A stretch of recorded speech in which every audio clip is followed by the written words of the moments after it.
कर्मचारियों को higher grade pay. नमस्कार, आप देख रहे हैं दिव्य हिमाचल टीवी। मैं हूं आपके साथ वंचिता शर्मा और हाजिर हूं आप सभी के सामने हिमाचल आज का मुद्दा लेकर।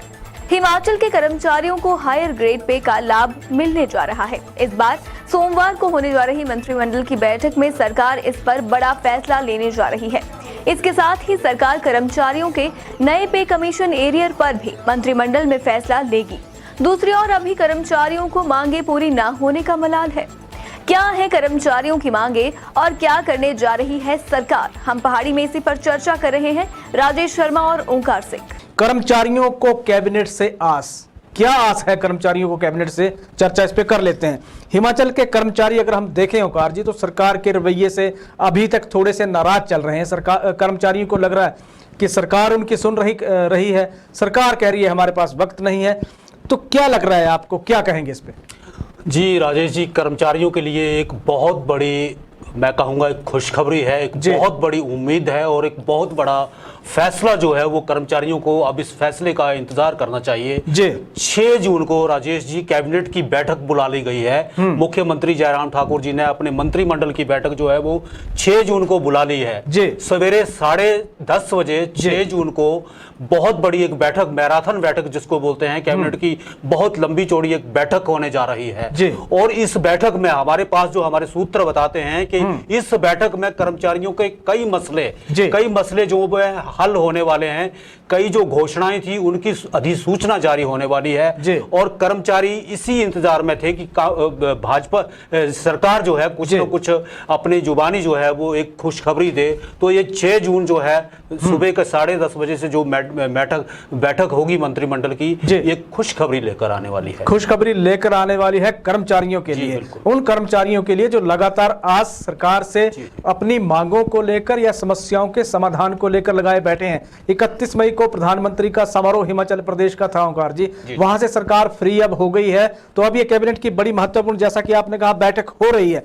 लेकिन सरकार के लिए एक चिंता का सबब अगर हम देखें तो किन्नौर में पिछले कल जिस तरह से आंदोलन की शुरुआत हुई है, एनपीएस के कर्मचारियों की पुरानी पेंशन की बहाली को लेकर जिस तरह का एक धरना प्रदर्शन वहां पे हुआ है, क्या लग रहा है आपको? सरकार को एक बार फिर से सोचने पे मजबूर नहीं कर दिया इस आंदोलन ने? क्योंकि 3 मार्च को अगर हम देखते हैं तो बहुत बड़ा एक प्रदर्शन राजधानी शिमला में हुआ था। क्या कहेंगे राजेश जी? हमें लगता है कि सरकार जो है वो 3 मार्च के प्रदर्शन को जो है वो दोहराना नहीं चाहेगी। उस तरह की परिस्थितियां सरकार पैदा नहीं करने देने वाली है। इसीलिए ये जो 6 जून की बैठक है राजेश जी, इस बैठक में एनपीएस और ओल्ड पेंशन स्कीम के बारे में भी बहुत कुछ सरकार ने सोचा हुआ है। हमारे सूत्र ये बता रहे हैं कि इस बैठक में कोई ना कोई फैसला जो है वो सरकार लेने वाली है। जहां तक पिछले कल की किन्नौर में जो एनपीएस एसोसिएशन की जो एक रैली हुई है, उस रैली में एनपीएस एसोसिएशन के जो प्रधान है प्रदीप ठाकुर जी, उन्होंने एक तरह से सरकार को चेतावनी दी है। उन्होंने कहा है कि सरकार अगर 3 मार्च जैसे प्रदर्शन को टालना चाहती है, एनपीएस कर्मचारियों को अगर शिमला में आने से रोकना चाहती है, तो उससे पहले सरकार को ओल्ड पेंशन स्कीम के बारे में कोई ना कोई फैसला लेना होगा। और ये वही 6 जून है जहां कुछ ना कुछ होने की संभावना है। 6 जून को हालांकि मुख्यमंत्री जयराम ठाकुर, मुझे लग नहीं रहा ओंकार जी की एकदम से इस पे फैसला लेने जा रहे हैं, लेकिन क्योंकि कर्मचारियों ने, एनपीएस के कर्मचारियों ने एक स्टेट कॉल दी हुई है। स्टेट कॉल विधानसभा के मानसून सत्र के दौरान परिवारों के साथ विधानसभा के घेराव की उन्होंने एक तरह से चेतावनी सरकार को दी है। अब उस तरह अब 3 मार्च का अगर आंदोलन देखते हैं तो बहुत बड़ा एक आंदोलन राजधानी शिमला में हुआ था। आपने सही कहा कि उस तरह की परिस्थितियां फिर से प्रदेश में चुनावी साल में पैदा न हो, इसके लिए सरकार हो सकता है मंथन करे। लेकिन अभी जो ये कैबिनेट की बैठक हो रही है, इसमें कर्मचारियों के कई महत्वपूर्ण मसले हैं ओंकार जी, जो कर्मचारियों को लग रहा है कि जिन पे सरकार ने अभी फैसला लेना है। आपने कहा मैराथन ये बैठक होने जा रही है, हायर ग्रेड पे फैसला इस कैबिनेट की मीटिंग में लेना है। क्योंकि इससे पहले अगर हम देख लेते हैं तो जो वित्त विभाग की फाइल जो फाइल चली थी उस पर डिस्कस लिखा गया था, उसमें बाद में चर्चा भी हुई। मुख्यमंत्री जयराम ठाकुर की जो वित्त विभाग के सचिव हैं या अतिरिक्त सचिव हैं उनके साथ भी चर्चा हुई, बाकी अधिकारियों के साथ भी चर्चा हुई है। अब इस पे सरकार ने महत्वपूर्ण महत्वपूर्ण फैसला लेना है, इस पे भी फैसला होगा। पे कमीशन के लाभ को लेकर जिस तरह के सवाल एक खड़े हो रहे हैं, जो कमेटी की रिपोर्ट्स आनी थी उनका क्या हुआ, वहां उस पे भी चर्चा होनी है। इसके अलावा एरियर पे सरकार ने फैसला लेना है, क्योंकि प्रस्तावित है सरकार एक किस्त इस महीने में कर्मचारियों को एरियर के जो पे कमीशन के लाभ है उसके एरियर के रूप में देने जा रही है। बाकी कितनी किस्तें बनेगी सरकार ने इस मंत्रिमंडल की मीटिंग में भी ये चीजें तय होनी है। यूनिवर्सिटी के प्रोफेसर और कॉलेज के असिस्टेंट प्रोफेसर का आंदोलन या हड़ताल यूजीसी के पे कमीशन को लेकर जिस तरह से चल रहा है, उससे आप देखिए प्रदेश भर में पेपरों जो कॉलेज स्टूडेंट हैं उनके पेपर चेक नहीं हो रहे हैं, वो प्रक्रिया पूरी तरह से ठप पड़ी है। सरकार ने इस पे बहुत महत्वपूर्ण फैसला आने जो आपने कहा 6 जून की जो बैठक है उसमें लेना है। महत्वपूर्ण और भी है, कई और इसमें पहलू हैं जिसमें कहा जा रहा है कि कुछ ऐसी पॉलिसीज हैं कर्मचारियों की, सरकार ने फैसला उस पर भी लेना है। मैराथन ये बैठक होने जा रही है, सोमवार सुबह 10:30 बजे से राजधानी शिमला में बैठक ये शुरू हो जाएगी। ओंकार जी, दूसरी तरफ अगर हम देखते हैं तो केंद्रीय हिमाचल के कर्मचारी तो अगर हम कहें तो सरकार के रहमो करम पे हैं और सरकार केंद्र के रहमो करम पर एक तरह से है कि केंद्र राज्यों को पैसा देगा तो राज्य फिर अपने कर्मचारियों को दे पाएंगे। दूसरी तरफ अगर हम केंद्रीय कर्मचारियों को देखते हैं तो उनकी तो मौज है ओंकार जी, उनको तो लाभ पे लाभ दे रहे हैं मोदी ही। क्या लग रहा है? जी बिल्कुल राजेश जी, आपके प्रश्न में ही एक उत्तर छुपा हुआ है कि हिमाचल प्रदेश में जब तक केंद्र की तरफ से पर्याप्त धन उपलब्ध नहीं करवा दिया जाएगा, क्योंकि आर्थिक मामलों में हिमाचल अभी भी कमजोर है, तो केंद्र से अगर कोई आर्थिक सहायता मिलती है तो कर्मचारियों का जो भी देनदारियां हैं, जो भी देय भत्ते हैं, डीए है या जो भी उनके एरियर हैं, जितने भी वो लंबित पड़े हैं, तो सरकार तभी दे पाएगी जब केंद्र से भी कोई इमदाद जो उनको मिलेगी। तो ऐसे में जो ये लिंगर ऑन होते जा रहे हैं मामले, तो इससे कर्मचारियों में जो है वो वास्तव में मायूसी से है। तो अगर फिर हम ये जिक्र करेंगे कि ये जो 6 जून की जो बैठक है कैबिनेट की, इसमें शायद इस पे भी कोई ना कोई विचार बनेगा। जी, केंद्रीय कर्मचारियों को 1 जुलाई से 4% डीए की किस्त मिल रही है। राहत उन कर्मचारियों को 50 लाख से ज्यादा कर्मचारी हैं जो जिनको प्रधानमंत्री नरेंद्र मोदी इस तरह से साध रहे हैं। हिमाचल के कर्मचारियों के हिस्से से देख लें तो बहुत सारी ऐसी मांगे हैं जहां सरकार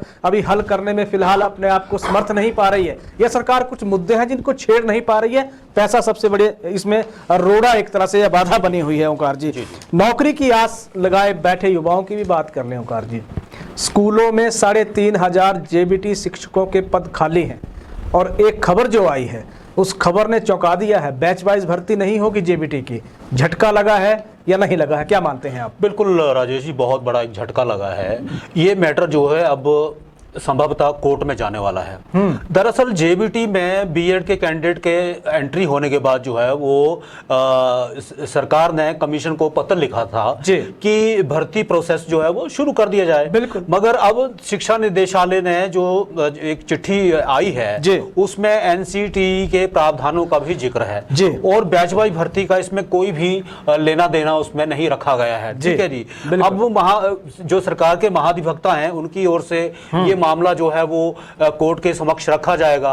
अब कोर्ट इस पे विचार करेगी, उसके बाद क्या अगले निर्देश आते हैं शिक्षा निदेशालय उसी पे अब निर्भर करेगा।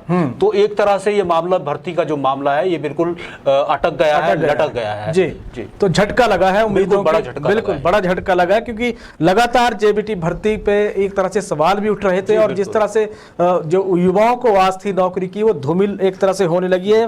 प्रक्रिया लंबी होने वाली है। ये तो हो गई कर्मचारियों की मांगे, चाहे आप कह लीजिए चाहे कह लीजिए समस्याएं, लेकिन एक वर्ग ऐसा है कर्मचारियों का जो ये कह रहा है कि हम रिटायर हो रहे हैं महाराज, हमारी प्रमोशन कब होगी? जबकि स्कूलों में आप देखिए 350 से ज्यादा मुख्याध्यापकों के पद खाली हैं, प्रमोशन हो नहीं रही है, शिक्षक रिटायर हो रहे हैं। कर्मचारियों के साथ हो क्या रहा है ओंकार जी? ना पैसा मिल रहा है ना प्रमोशन मिल रही है, वो तो सरकार को कटघरे में खड़ा कर रहे हैं। क्या कहेंगे? बिल्कुल बिल्कुल राजेश जी, आज हमारे एक कर्मचारी नेता से बात हो रही थी, अध्यापक वर्ग के एक नेता हैं, उनसे बात हो रही तो उनकी टिप्पणी जो थी ना वो बड़ी मायूस करने वाली थी। उन्होंने कहा जी ये कुछ नहीं हो सकता, ये खिचड़ी व्यवस्था है। तो ऐसी मायूसी उनमें छाई हुई है। आपने जिक्र किया कि 350 पद जो है मुख्याध्यापकों के अभी रिक्त हैं और जो टीचर हैं वो बिना पदोन्नति के ही रिटायर हो रहे हैं। तो इसमें एक जो पेंच फंसा हुआ है वो बड़ा दिलचस्प है। दरअसल राजेश जी, शिक्षा विभाग के पास आज तक यही डाटा बिल्कुल पुख्ता नहीं है कि टीजीटी और प्रवक्ता की संख्या में कितना अंतर है।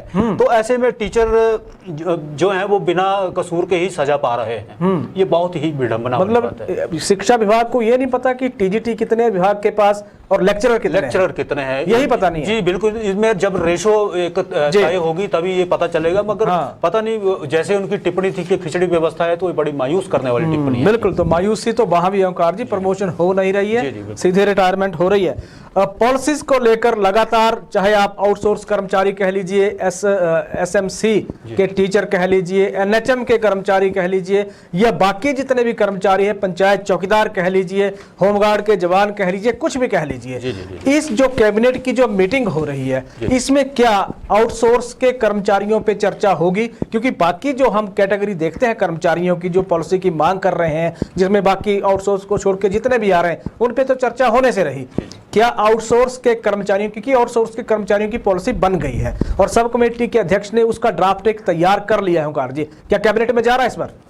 राजेश जी, एक मोटा मोटा आंकड़ा है कि आउटसोर्स कर्मचारियों की संख्या जो है वो करीब करीब 40,000 के करीब है। ठीक है, तो जब ये सरकार की ओर से घोषणा की गई कि आउटसोर्स के लिए हम एक नीति ला रहे हैं, ठीक है, पुरानी बात है, नीति की घोषणा हुई, फिर सब कमेटी, कैबिनेट की एक सब कमेटी बनाने की बात हुई, सब कमेटी बन गई और उसके अध्यक्ष जो है वो जल शक्ति मंत्री महेंद्र सिंह ठाकुर को बनाया गया। उसके बाद 2-3 मीटिंगें हो गई, उन बैठकों के बाद जो है एक कैबिनेट की भी मीटिंग हो गई, कैबिनेट की दूसरी मीटिंग भी हो गई, मगर आउटसोर्स पॉलिसी की जो स्थायी नीति का 3 कैबिनेट की बैठक हो गई, चौथी आ गई है, चौथी आने वाली है। तो इन तीनों ही मंत्रिमंडल की बैठकों में इस आउटसोर्स नीति का एजेंडा ही राजेश रखा नहीं गया है। जब एजेंडा ही रखा नहीं गया है तो उस पर डिस्कशन कब होगी और अगले आदेश कब आएंगे और उनका पालन कब होगा? तो ये पूरी तरह से लटका हुआ है। फिर भी हमें ये जो 6 जून की जो मंत्रिमंडल की बैठक हो रही है 3 दिन के बाद,